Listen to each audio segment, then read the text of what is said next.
Hi, welcome everyone to this latest video, exercise 142, chapter 32. This is page 227 for those of you following along in Shelmerdine.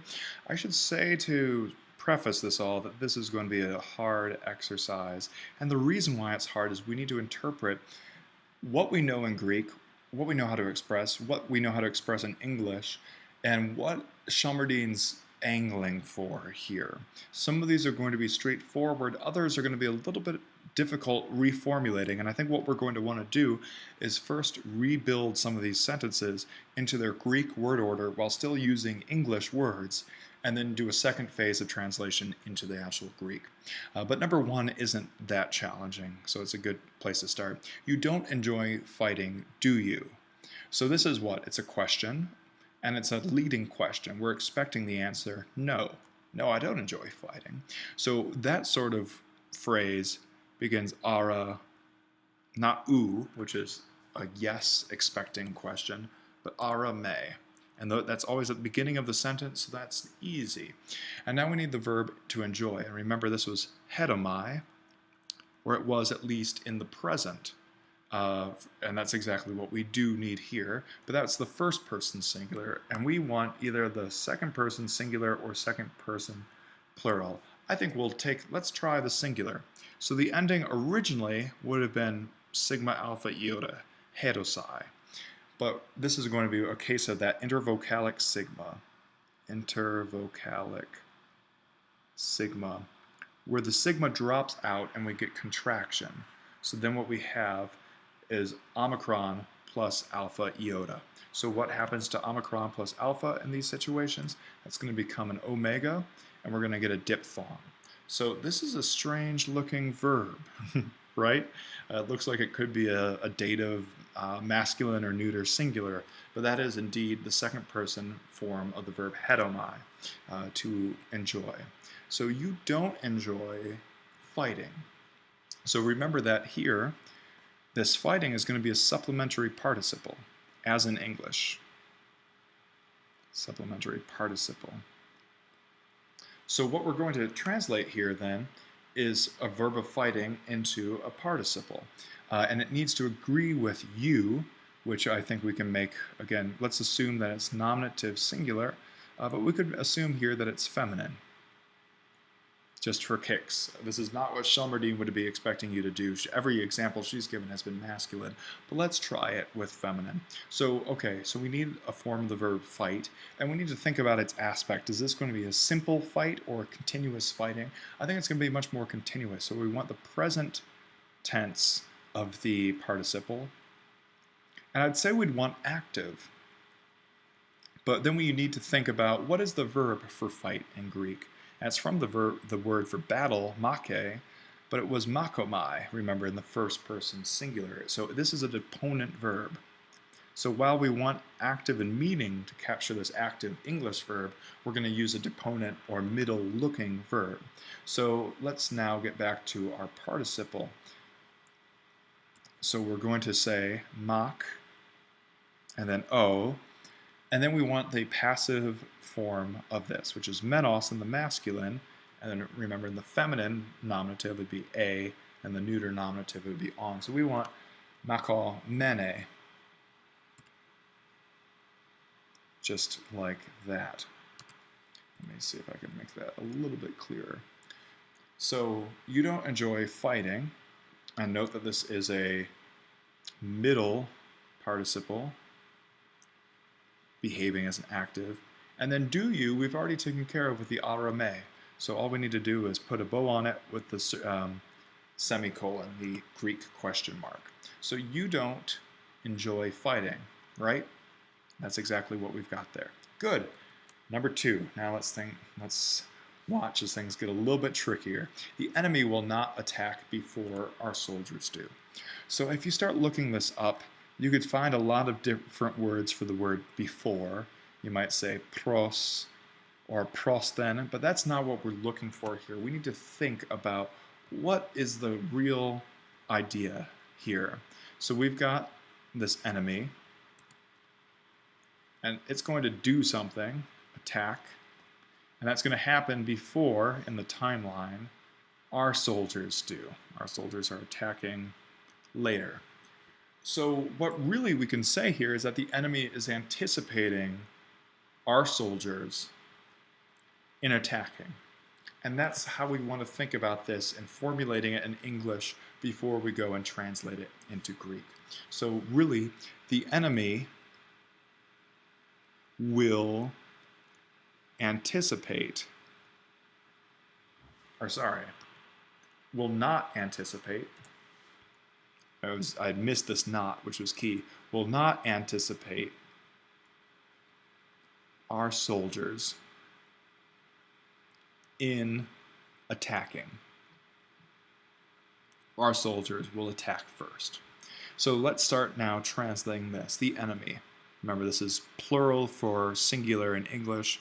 So hoi polemioi, the enemy, will not anticipate. So future, we're going to negate it with an oo. And we need that anticipate verb, which is phano in the present. But then you have to know what was its second principal part. What was its future? So you could look this up either in the appendix or at the chapter 32 vocabulary on page 229 and see that it is indeed phano for the present, but the future will be frustratingly deponent, thesomai. Remember, some of these verbs can go deponent in the second principal part of the future. So that's what we want here.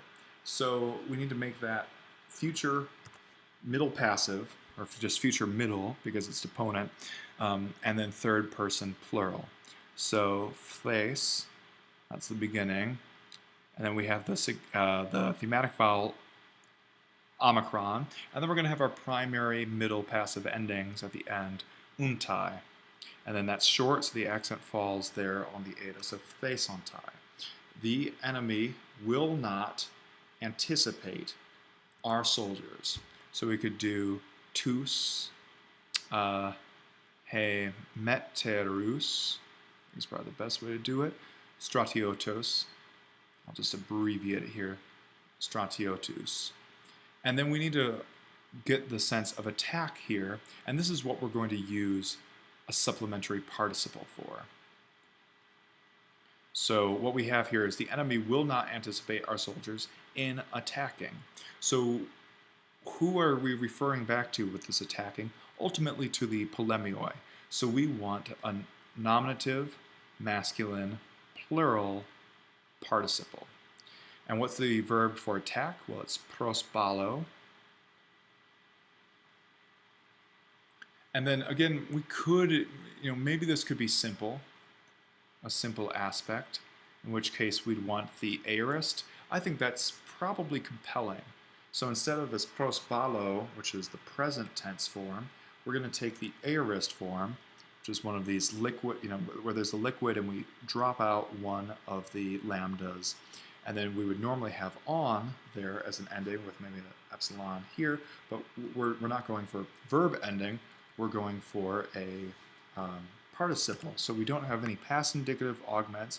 We're just now going to be putting on our second aorist participial endings. So it's going to be this, we're going to have ontes, because that's going to be masculine nominative plural, which is what we need. And now we can accent as we would, prosbalontes. And now the thing that's a little bit tricky here is normally this verb takes a dative object, but we don't need an object here, so this is easy. We can just leave it off and stop our sentence right there. So it's a two-tone sentence, but that's no problem. The enemy will not anticipate our soldiers when it comes to attacking. That's how we want to translate this. This is very different from the English word order, but it captures the meaning, and it's definitely what Shelmerdine's angling for in this chapter. This notion of before is contained in the verb phthano, and then the future thesontai. Are you willing to stop throwing stones at last? So what's our key verb here is to stop, because this is something that takes a supplementary participle. At last is a great Etta James song, but it also has a new form that we're just learning, an adverb in this sentence, or in this chapter, telos.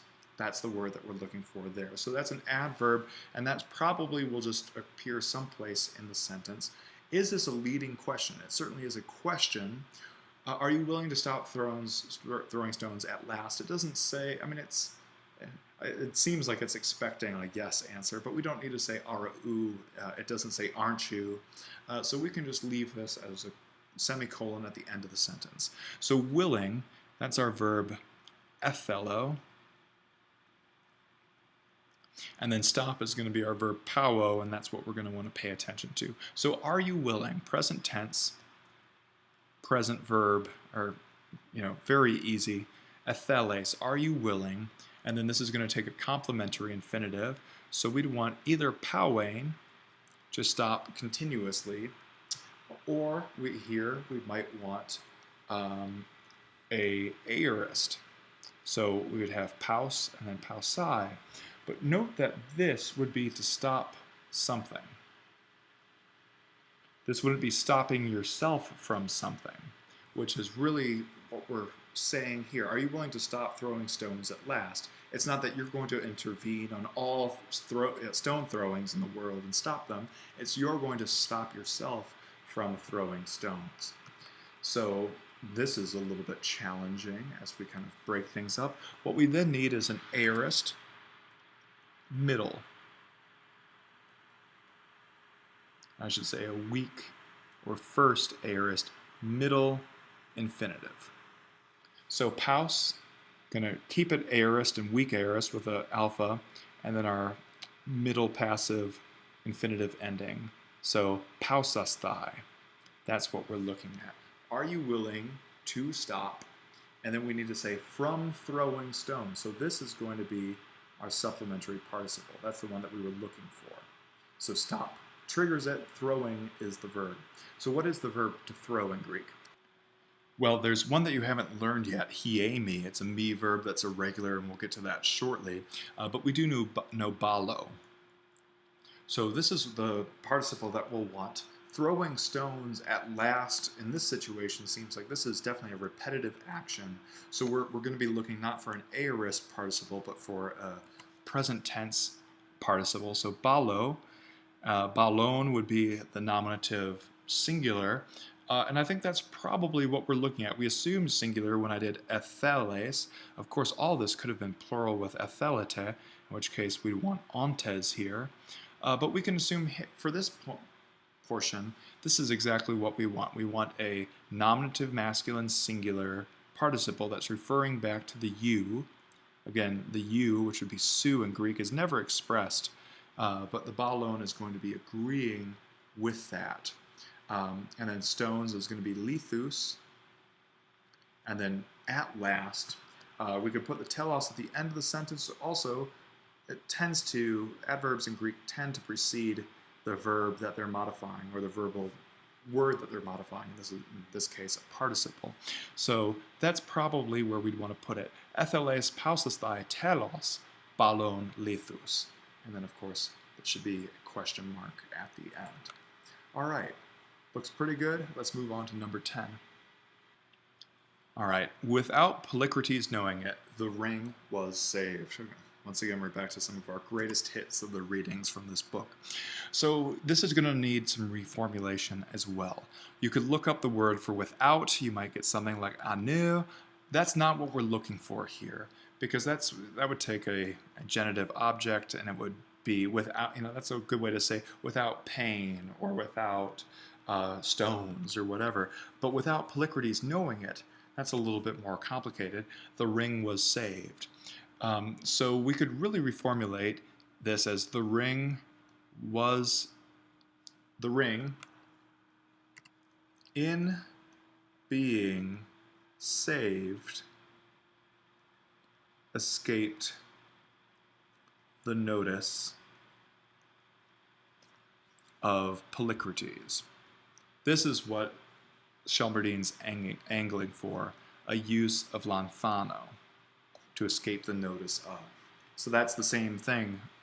It's basically tantamount to without Polycrates knowing it, the ring was saved.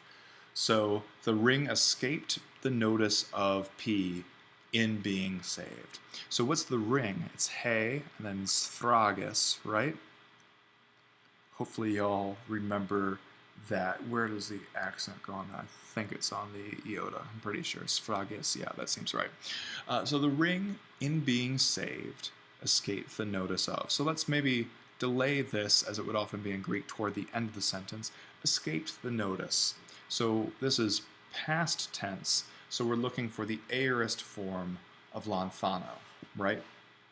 And remember that that is a strong aorist form. So elathon is going to be our first person singular, but of course this is third person singular, so this is just going to have an epsilon at the end. Elathe. The ring escaped the notice of, and then we put the person it escapes the notice of in the accusative. So then we'll have polukrate, right, because that's going to be the accusative form of his name. In being saved, or just in, being saved is the participle we want. Because look at this, was saved. This is aorist passive in its kind of conception. So we're going to want an aorist passive participle here. So what is the verb for saving? Well, that's sodzo in the present, but then esosa in the aorist, the third principal part, esosa. So we're going to be losing the augment because we're not indicative anymore. We're in the participle. And then we're going to want to make this aorist, a weak aorist, passive. Well, I hope you've caught the problem that we've already run into here, is this is nice aorist. It's definitely the third principal part, but that's aorist middle and active only. We need the sixth principal part for this, which you should remember at this point, is esothane, or esothe. So we're going to be, again, dropping the epsilon, dropping the personal ending, and then adding our proper ending here. So what ending does this need to be? Well, it needs to agree with the subject, heis phragus. So feminine, nominative, singular. So where would you find this? You'd find this in chapter, I think, 22. Yeah, let me flip. Page 148. This is where you'll see this. And remember, these are active-looking endings, as we often have been used to in the aorist. So theisa. So that's our feminine nominative singular, passive aorist participle that completes the meaning. It's our supplementary participle. So the ring escaped the notice of Polycrates in the process of being saved. That is to say, without Polycrates knowing it, the ring was saved.